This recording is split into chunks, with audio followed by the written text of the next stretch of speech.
Assalamualaikum, salam sejahtera untuk kita semua. Perkenalkan, nama lengkap saya Graris Dona, NPM 190406030001, semester 5 dari Prodi Peternakan, Fakultas Peternakan, Universitas PGRI Kanjuruhan Malang. Di video kali ini saya akan mempresentasikan hasil UAS dari mata kuliah Ilmu Produksi Aneka Ternak yang diampu oleh Bapak Dr. Insinyur Waluyo Edi Susanto MP. Jadi saya akan menjawab pertanyaan pertama, yaitu satu, jelaskan teknis pemeliharaan ulat maggot. Sistem pemeliharaan maggot antara lain yang perlu kita persiapkan, yang pertama yaitu mempersiapkan alat dan bahan, yang kedua membuat kandang lalat dan wadah maggot, tiga mencacah sampah organik, menaruh sampah yang sudah dicacah ke dalam wadah maggot, menutup wadah maggot dengan kain dan akan ditaruh di tempat yang lembab, melakukan monitoring setiap hari untuk memastikan jumlah sampah yang berkurang, memilah sampah yang sudah tersisa dengan maggot yang ada. Maggot yang sudah besar dipisahkan dan ditaruh di ember setelah pembuatan kandang dan wadah selesai dilaksanakan. Kemudian dilakukan pemindahan pupa dari lalat BSV ke dalam kandang dan maggot serta sampah organik ke dalam wadah. Setelah dipindahkan, pupa lalat BSV yang sudah ada di kandang diberi air secara rutin dan buah atau kulit jeruk agar mendapatkan nutrisi. Setelah 1 minggu, pupa lalat BSV akan menetas menjadi lalat BSV. Aroma dari kulit jeruk akan merangsang lalat BSV untuk melakukan aktivitas kopulasi. Setelah selesainya pembuatan kandang dan adanya perkembangan dari maggot dan lalat BSV yang sudah jadi maggot atau imago atau dewasa, maka selanjutnya dilakukan sosialisasi mengenai pengenalan dan penjelasan tentang lalat BSV dan manfaatnya. Sebagai hasil akhir dari pengolahan sampah serta budidaya lalat BSV sebagai pakan ternak, maka dibuatlah sebuah packing untuk maggot lalat BSV serta olahan sampah organik menjadi pupuk yang sudah diisi dedak untuk pakan ternak dan maggot siap digunakan. Yang kedua yaitu apa saja produk yang bisa dihasilkan dari peternak cacing. Banyaknya manfaat seperti pakan ternak atau bahan obat-obatan. Ini menandakan bahwa tanah memiliki manfaat yang banyak sekali untuk keperluan sehari-hari. Berikut beberapa manfaat dari cacing. 1. Dapat menyembuhkan tifus. 2. Obat diare. Melancarkan sirkulasi darah, melancarkan pencernaan, menenangkan saraf, menambahkan stamina, dan juga sebagai pakan ternak, obat herbal, mempercepat penyembuhan luka dan mencegah infeksi. Yang ketiga, jelaskan kendala dalam beternak jangkrik. Berikut ini kendala yang sering dialami ketika beternak jangkrik. Jangkrik sangat rentan mati ketika suhu udara rendah. Presentasi kematian yang terjadi bisa berlangsung cukup besar.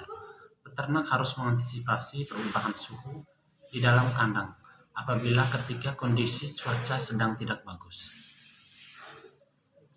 Yang keempat, jelaskan teknis pemeliharaan.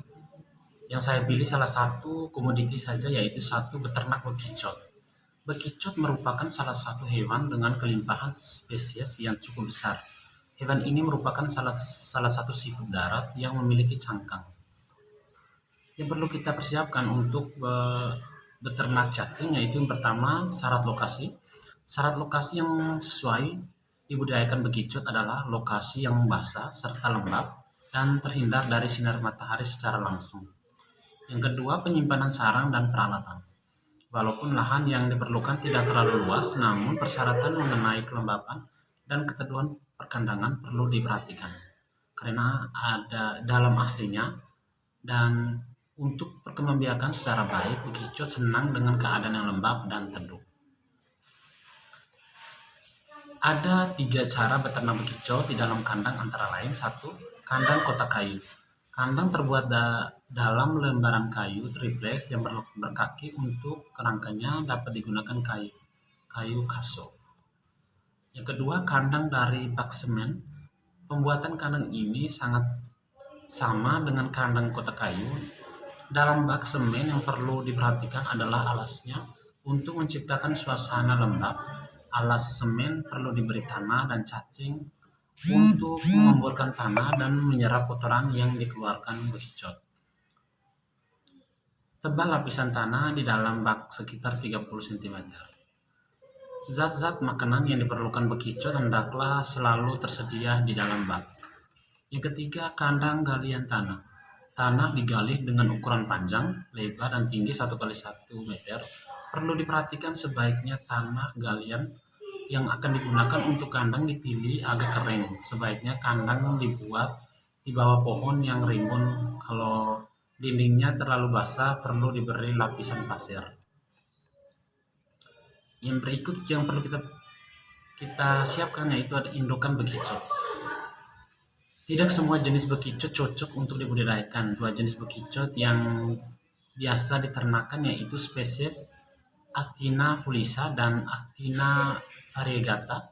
Ciri bekicot jenis Actina fulisa biasanya warnanya garis-garis pada tempurung atau cangkangnya, tidak begitu mencolok. Sedangkan jenis Actina variegata warna garis-garis pada cangkangnya tebal dan berbuku-buku. 4. Proses kelahiran. Telur bekicot akan menetas setelah usianya cukup. Pada waktu telur itu menetas dan menjadi anak, cangkangnya biasanya tidak ditunggu induknya. Begitu bekicot setelah bertelur, telurnya ditinggalkan begitu saja. Telur bekicot akan pecah sendiri melalui proses alam. Penetasan bekicot hingga menjadi anak tergantung pada keadaan tempat dan waktu tetas. Bila mana tempat itu memenuhi syarat sempurna seperti kelembaban tanah, iklim dan cahaya mencukupi, maka telur akan cepat menetas. Sebaiknya jika keadaan tanah iklim kering dan tempatnya kurang menguntungkan, maka telur akan lambat menetas. 5. Pemeliharaan. Pemeliharaan bekicot bisa dilakukan dengan cara terpisah dan bisa juga secara campuran di dalam suatu tempat. Meskipun cara terpisah membutuhkan tempat khusus, tetapi ada keuntungannya. Misalnya, anak bekicot bisa diketahui perkembangannya secara tepat, baik besarnya maupun usianya. Dengan demikian, tidak sulit untuk memberikan perawatan secara khusus. Bagi peternak bekicot sangat mudah kiranya apabila perawatan anak bekicot ini dilakukan di tempat khusus. Adapun makanan anak bekicot bisa diberikan makanan dengan sejenis ganggang atau lumut, pupus, daun, dan sedikit zat kapur. Harus diingat hendaklah tempatnya selalu teduh dan lembab.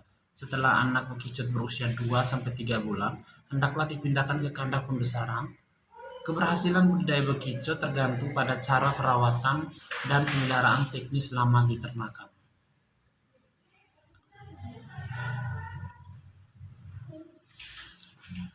Yang berikut hama dan penyakit. Sampai saat ini belum banyak diketahui tentang adanya hama dan penyakit yang dapat menyebabkan kematian bekicot, kecuali semut, bebek, dan itik. 7. Panen. Dengan pemeliharaan cukup baik, bekicot mulai dapat dipanen setelah 5-8 bulan.